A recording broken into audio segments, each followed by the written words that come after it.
الحمدللہ وحدہ والصلاة والسلام علی من لا نبی بعدہ اما بعد فاعوذ باللہ من الشیطان الرجیم بسم اللہ الرحمن الرحیم۔ محترم ناظرین السلام علیکم ورحمۃ اللہ۔ صحیح مسلم شریف کی حدیث نمبر 2278 ہے۔ اس میں پیارے نبی کریم صلی اللہ علیہ وآلہ وسلم نے اپنے 4 خصوصی فضائل بیان فرمائے۔ آپ صلی اللہ علیہ وآلہ وسلم فرماتے ہیں انا سید ولد آدم یوم القیامہ، قیامت کے دن آدم کی ساری اولاد کی سرداری میرے پاس ہوگی۔ وَأَوَّلُ مَن يَنشَقُّ عَنْهُ الْقَبْرُ، میں ہی وہ شخصیت ہوں جس کی قبر پوری مخلوق میں سب سے پہلے کھولی جائے گی۔ وَأَوَّلُ شَافِعٍ وَأَوَّلُ مُشَفَّعٍ، میں ہی سب سے پہلے بارگاہ الہی میں سفارش کروں گا اور میری ہی سفارش سب سے پہلے قبول کی جائے گی۔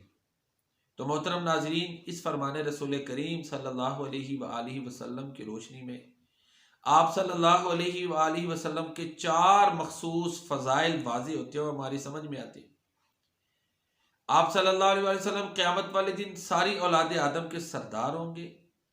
پیارے نبی کریم صلی اللہ علیہ وآلہ وسلم اپنی قبر مبارک سے سب سے پہلے نکلیں گے، سب سے پہلے آپ صلی اللہ علیہ وسلم سفارش کریں گے اور آپ کی سفارش قبول ہوگی۔ محترم ناظرین، حدیث سے شفاعت مشہور ہے جس کو تمام مسلمان بیان کرتے ہیں۔ حدیث سے شفاعت سے جہاں پیارے نبی کریم صلی اللہ علیہ وآلہ وسلم کا مقام اور مرتبہ واضح ہوتا ہے، وہاں اللہ تعالیٰ کی شان بھی واضح ہوتی ہے کہ روز محشر جب لوگ قبروں سے نکلیں گے تو حساب کتاب کے لیے بے چین ہوں گے۔ کبھی وہ آدم علیہ السلام کے پاس جائیں گے، کبھی نوح علیہ السلام کے پاس جائیں گے، کبھی سیدنا ابراہیم علیہ السلام کے پاس جائیں گے۔ وہ اولو العزم انبیاء کرام کی خدمت میں حاضر ہوں گے کہ اللہ تعالیٰ کی بارگاہ میں سفارش کریں تاکہ حساب کتاب شروع ہو۔ لیکن تمام انبیاء کرام سفارش کرنے سے معذرت کر دیں گے۔ پھر ساری مخلوقات، ساری انسانیت، ساری خدائی مینز انسانیت، حساب تو انسانیت کے لیے ہے نا، تو ساری انسانیت پیارے نبی کریم صلی اللہ علیہ وسلم کی خدمت میں حاضر ہوگی کہ اللہ تعالیٰ کی بارگاہ میں سفارش کریں تاکہ حساب کتاب شروع ہو۔ آپ صلی اللہ علیہ وآلہ وسلم سجدے میں گر جائیں گے، پھر اللہ تعالیٰ کی لمبی تسبیحات کریں گے، پھر اللہ تعالیٰ حکم دیں گے کہ پیارے سر اٹھاؤ، مانگو جو مانگو گے ملے گا، ارفع راسک سل تعطیٰ اشفع تشفع، او کما قال رسول صلی اللہ علیہ وسلم۔ اللہ تعالیٰ فرمائیں گے سر اٹھاؤ، مانگو جو مانگو گے ملے گا۔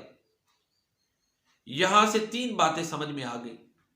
ایک تو یہ کہ پیارے نبی کریم صلی اللہ علیہ وآلہ وسلم کی وہ واحد ہستی ہے، نہ کوئی اور بزرگ، نہ کوئی نبی اس منصب پر فائز ہوگا جس پر ہمارے نبی صلی اللہ علیہ وسلم فائز ہوئے، اور وہ یہ ہے کہ شفاعت کبریٰ آپ صلی اللہ علیہ وآلہ وسلم کریں گے۔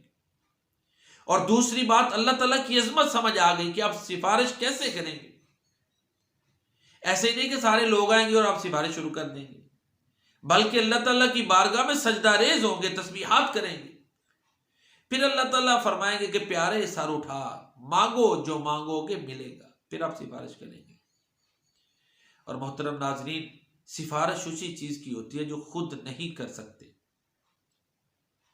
تو قیامت والے دن کی بادشاہت صرف اللہ تعالیٰ کے پاس ہے۔ سب سے بڑی سفارش، ایک تو شفاعت کبریٰ ہے نا کہ ساری انسانیت کا حساب کتاب شروع ہو، اس کے بعد مغفرت کے لیے، بخشش کے لیے بھی سب سے بڑی سفارش ہمارے پیارے نبی صلی اللہ علیہ وسلم کریں گے۔ تو شفاعت اور سفارش اسی وقت ہوتی ہے کہ جب کام خود نہ کر سکتا ہو تو اللہ تعالیٰ کی ذات اس کی خدمت میں گزارش کی جائے، تو اس دن کی بادشاہت صرف اللہ کے پاس ہے۔ اور سب سے بڑی جو سفارش کریں گے ہمارے پیارے نبی صلی اللہ علیہ وسلم کریں گے، شفاعت کبریٰ۔ اس سے بھی آپ کا مقام واضح ہو گیا کہ آپ ہی وہ ہستی ہیں جو مقام محمود پر فائز ہوں گے، آپ ہی وہ ہستی ہیں جو مقام وسیلہ پر فائز ہوں گے۔ تو اس حدیث مبارکہ سے، شفاعت کبریٰ سے، شان مصطفیٰ اور شان رب مصطفیٰ صلی اللہ علیہ وسلم بھی سمجھ میں آتی ہے۔ اللہ تعالی ہمیں پیارے نبی کریم صلی اللہ علیہ وسلم کی عظمت کو پہچان کر صحیح معنوں میں آپ کی پیروی کرنے کی توفیق عطا فرمائے۔ جو کمی ہم مسلمانوں میں ہے وہ یہ ہے کہ ہم اتباع رسول میں پیچھے ہیں۔ پیارے نبی کریم صلی اللہ علیہ وسلم کی فرما برداری کے حوالے سے ہمارے اندر بڑی کوتاہی ہیں۔ عمل کے لحاظ سے ہم بہت پیچھے ہیں، عملاً ہمارے اندر بہت کوتاہیاں ہیں۔ ہونا تو یہ چاہیے نا کہ دنیا میں یہ امیج ہو کہ یہ سب سے اعلیٰ نبی کا امتی ہے، اس کا کردار بھی سب سے اعلیٰ ہے۔ کردار میں ہم دوسری اقوام سے بھی بہت پیچھے ہیں۔